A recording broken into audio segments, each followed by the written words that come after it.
경제 소식을 빠르게 전달해 드립니다. 오늘 굿모닝 경제는 주원 현대경제연구원 연구실장과 함께하겠습니다. 어서 오십시오. 안녕하십니까. 네, 밤사이 해외 증시 먼저 상황부터 살펴보도록 하겠습니다. 어제 같은 경우에 뉴욕 증시는 잭슨홀 미팅을 앞두고 하락 마감을 했는데요. 오늘은 약보합으로 장을 마감했어요. 일단은 뭐 아주 크게 떨어진 거는 아닌데 말씀하셨다시피 최근에 이제 뭐 그 미국 증시 그리고 이제 미국 증시 쪽에서도 약간의 좀 그 경기 민감주들이 좀 약세를 보이고 있어요. 뭐 네. 도소매 업종이라든가 예를 들어 이제 부동산 같은 경우는 미국 이제 7월 신규 주택 판매가 좀 많이 빠진 걸로 이렇게 예상이 나와서 많이 빠졌고요. 다만 이제 또 하나 우려되는 게 이제 사우디에서 아무래도 이제 사우디 입장에서는 뭐 그 국가의 재정이라든가 이런 수입의 원천이 석유다 보니까 네. 그거를 좀 올리고 싶어 하겠죠, 지금보다는. 그래서 감산 얘기가 나오면서 물론 이제 석유 관련주들은 주가가 올랐지만 전반적으로 좀 전체 분위기를 하락시키는 그런 증시의 상황이고요. 뭐 다우존스, S&P 모두 빠졌고요. 유럽 증시도 이제 뭐 독일이나 영국 중심으로 조금씩 뭐 아주 큰 폭은 아니지만 약보합세를 좀 보였던 것 같습니다. 네. 자, 그런가 하면 어제 원달러 환율은 1,345원을 넘으면서 하루 만에 최고치를 갈아치웠습니다. 이게 금융위기 당시였던 2009년 4월 이후 최고치인데 그 현재 이 환율 상황 어떻게 보고 계신가요? 올해 연초만 해도 이 정도까지 올라갈 거라고 보는 분들이 그렇게 많지는 않았어요. 그때 네. 좀 환율이 많이 올라가긴 했었지만, 근데 지금 분위기는 이제 1,350원을 뚫을 가능성이 좀 많이 높아졌고요. 왜냐하면 얼마 차이가 안 나죠, 지금 가격에서. 네. 그거를 뚫었을 때는 이제 1,400원까지도 갈 수 있다라는 그런 시장의 좀 뭐랄까 공포심리 이런 네. 게 좀 많이 작용을 했던 것 같고, 역시 뭐 가장 큰 원인은 미 연준이 이제 미국의 어떤 금융시장, 선물시장을 보면 이제 그런 게 있습니다. 미국 금리, 그 정책 금리가 어떻게 될 건가에 대한 뭐 투자 상품도 있고 하는데 그게 그 계약 건수를 비교를 해보면 일주일 전에는 9월 달에 이제 연준이 빅스텝 할 가능성이 한 60에서 70%, 3분의 2 정도? 네. 빅스텝이, 그리고 네. 자이언트 스텝은 한 3분의 1 정도 이렇게 빅스텝 가능성이 훨씬 높았는데 네. 며칠 전에는 이제 자이언트 스텝 가능성이 50%까지 올라갔어요. 네. 그러니까 그런 분위기가 우리 환율 시장에도 좀 많이 반영이 되면서 이게 단기적으로 지금 끝날 문제는 아닌 것 같고요. 상당히 좀 불안한 거는 맞습니다. 네. 네. 금리를 더 크게 올릴 가능성이 높아진 것 같아요. 네. 그 고환율을 지금 잡겠다고 대통령과 외환 당국도 나섰습니다. 그런데 일단 눈에 띄는 효과는 없었던 것 같은데 오후가 들어서 좀 환율이 다시 올라간 것 같아요. 예, 효과는 있었죠. 뭐 그 한 오전 9시에서 10시 사이에 뭐 한번 구두 개입을 했었는데요. 네. 뭐 투기 자금을 좀 면밀히 보겠다. 그리고 대통령께서 이제 좀 환율 시장 안정 얘기도 하셨고 그래서 좀 빠지다가 네. 다시 올라갔죠. 그러니까 이게 뭐냐면 환율 시장의 추세가 상당히 강하다는 거죠. 그러니까 뭐 국내적 요인 뭐 이런 투기적 요인보다는 바깥에서 들어오는 요인이 상당히 강한 것 같고요. 지금 분위기 보면 최근 한 4, 5일 정도 주요국의 달러화 대비 환율을 보면 움직임을 보면 대부분 많이 올라간 국가들이 그 러시아에서 가스 수입 비중이 높은 국가들이에요. 네. 헝가리, 뭐 폴란드, 스웨덴, 뭐 독일, 영국도 그렇고요.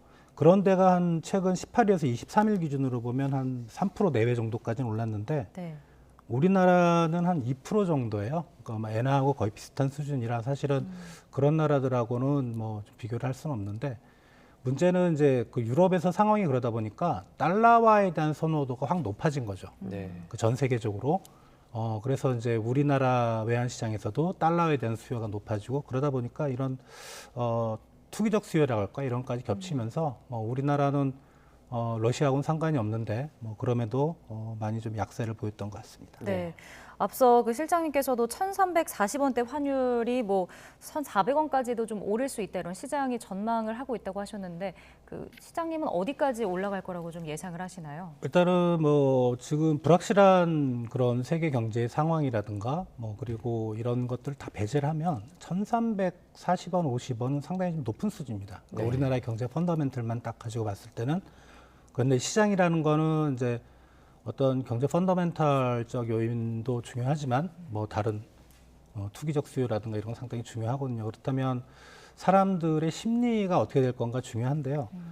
저는 1,350원을 한번 두드릴 것 같고요. 네. 거기를 넘어가게 되면 1,400원까지도 갈 수 있다고 생각은 되는데, 네. 근데 1,400원 근처라든가 1,400원을 넘었을 때의 환율 수준을 적정 환율이라고 보는 사람 아무도 없어요. 네. 상당히 좀 원화가 저평가돼 있다고 보기 때문에 이게 아마 9월까지는 이런 움직임이 상당히 좀 불안할 것 같고, 연준이면 9월에 자이언트 스텝을 하든 픽 스텝을 하든 이게 이제 확실히 좀 불확실성이 많이 제거가 되면 네.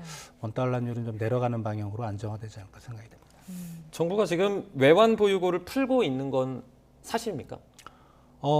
아니죠. 그거는 네. 확인할 수 없고요. 네. 그 통계는 이제 뭐 몇 달 전에는 이제 시장에 직접 개입했다는 그런 네. 얘기도 있지만 그런 것 같지는 않고요. 네. 뭐 아직은 왜냐하면 정부에서의 그 환율 정책은 이제 구도 개입도 있고 직접 개입도 있지만 직접적으로 시장에 이제 개입하는 경우는 많지는 않은데 네. 그 경우에도 좀 전문가들이 봅니다. 네. 환율이 상당히 좀 강한 추세로 올라간다. 이러면 개입해도 효과가 없거든요. 그래서 네. 그거는 뭐 사실이냐 아니냐의 문제는 아닌 것 같고, 그럼 이 개입을 언제 좀 확인할 수 있습니까? 그거는 이제 보통 한 몇 달 후에 나옵니다. 네. 몇 달 후에 뭐 여러 가지 통계를 이용해서 이제 정부가 또 직접적으로 밝히는 경우도 없고요. 네. 이제 민간에서 이제 그런 걸 추정을 할 뿐이죠. 예. 네. 네. 이제 환율 상승 같은 경우에는 물가 오름세가 또 가팔라지면 물가를 또 잡기 위해서 기준금리 인상도 빨라질 수밖에 없습니다. 내일 한은의 기준금리 인상폭 뭐 예상대로 0.25%포인트가 나올까요? 아직은 0.25% 가능성을 더 높게 보고 있어요. 근데 네. 그게 일주일 전보다는 그 가능성은 좀 낮아진 건 사실이고요. 네. 우리나라 뭐 다른 여건보다는 환율이 좀 문제라서, 그러니까 뭐 미국 금리가 우리보다는 역전이 9월달 될 텐데 그게 이제 폭이 생각했던 것보다 더 커지면 이제 외환시장에서 좀 반응을 할 거니까 네. 그런 어떤 심리적 불안감을 좀 다운시키기 위해서 0.5% 할 가능성도 있긴 합니다. 있긴 네. 하지만 지금 분위기에서 뭐 가계부채나 이런 여건들, 뭐 가계부채가 늘긴 했지만 그래도 많이 늘지도 않았고요. 좀 안정되는 분위기고 부동산 시장도 좀 침체되는 방향이기 때문에 아직까지는 0.25% 가능성이 제일 높아 보입니다. 네. 네. 자, 그런가 하면 오늘로 러시아가 우크라이나 침공한 지 6개월이 됐습니다. 지금 뭐 고물가나 경기 침체 등 뭐 세계 경제를 위기로 몰아넣고 있는데 앞으로도 이 여파는 좀 더 상당히 이어질 것 같죠? 예, 맞습니다. 그러니까 특히 유럽 지역에 대한 영향이 상당히 큰 것 같아요. 지금 유럽 지역의 어떤 내수 시장이라든가 뭐 경제 지표를 보면 그렇게 좋은 상황이 아니고요. 물가는 계속 올라가고 있고, 미국은 물가 상승률이 꼭대기를 치고 좀 내려가는 상황인데 유럽은 지금 뭐 이제 그 가스 가격만 해도 한 1년 전에 비해서 10배가 올랐거든요. 네. 그러다 보니까 상당히 인플레에 대한 그 공포감이 높아졌고요. 특히 이제 이게 겨울철하고 맞물리면서 난방 수요라든가 이런 것 때문에 가스 가격이 쉽게 떨어질 것 같지 않고, 그렇다면 유럽 지역의 인플레이션 상황은 뭐 계속 안 좋은 방향. 그게 이제 결국은 유럽 지역의 이제 경기 침체까지 같이 맞물리면서 네.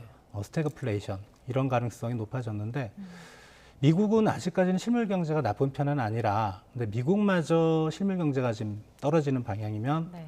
뭐 세계 경제 전체는 뭐 명확히 스태그플레이션으로 내려간다 이렇게 보시면 될 것 같습니다. 네. 다음 주제로 넘어가 보겠습니다. 우리나라가 이제 가장 수출을 많이 하는 나라가 중국인데 이 대중무역 관련해서 넉 달째 연속 적자를 기록 중입니다. 그럼 이유가 뭡니까?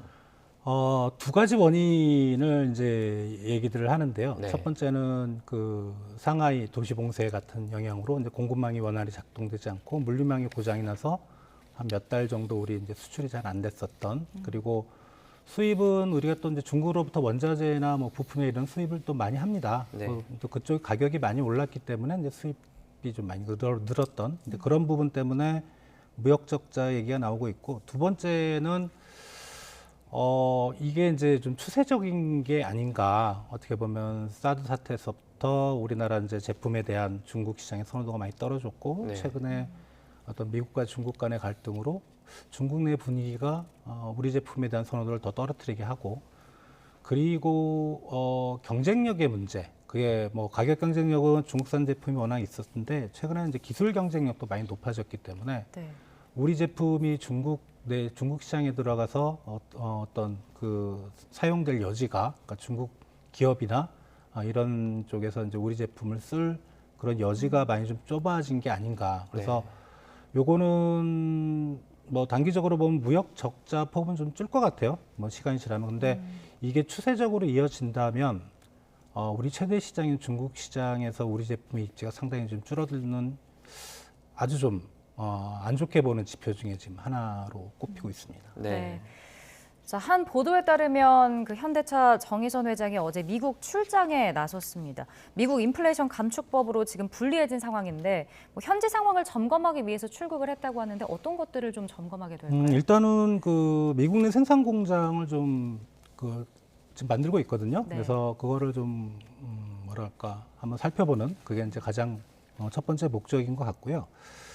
그리고 알려진 바로는 이제 그걸 좀 조기 착공한다, 몇 개월 정도 좀 당긴다는 얘기도 있는데, 네. 뭐 일부에서는 이제 그 IRA 인플레이션 감축 법안 때문에 전기차 보조금 문제 이거를 좀 미국 정부와 협상을 하는 게 아닌가, 이제 협상하러 가는 게 아닌가라는 얘기도 나오고 있는데, 근데 그게 뭐 갑자기 이제 며칠 사이잖아요. 뭐 네. 불과 며칠 사이에 그렇게 일정을 잡기도 좀 빠듯할 것 같고, 그거보다는 제 생각에는 주로 이제 공장의 어떤 착공, 점검 이런 거를 좀 보는 그게 이제 주된 원인인 것 같고요.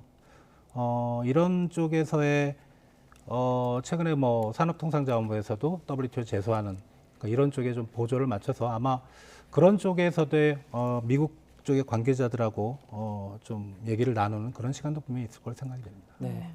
이번에 정 회장의 방미 그리고 얼마 전에 이제 박진호 외교부 장관이 그 토니 블링컨 국무장관이랑 전화를 했습니다. 관련 우려를 전했다고 지금 전해지고 있는데 혹시라도 이번 이런 액션들로 지금 미국의 정책이 좀 바뀔 가능성도 있습니까?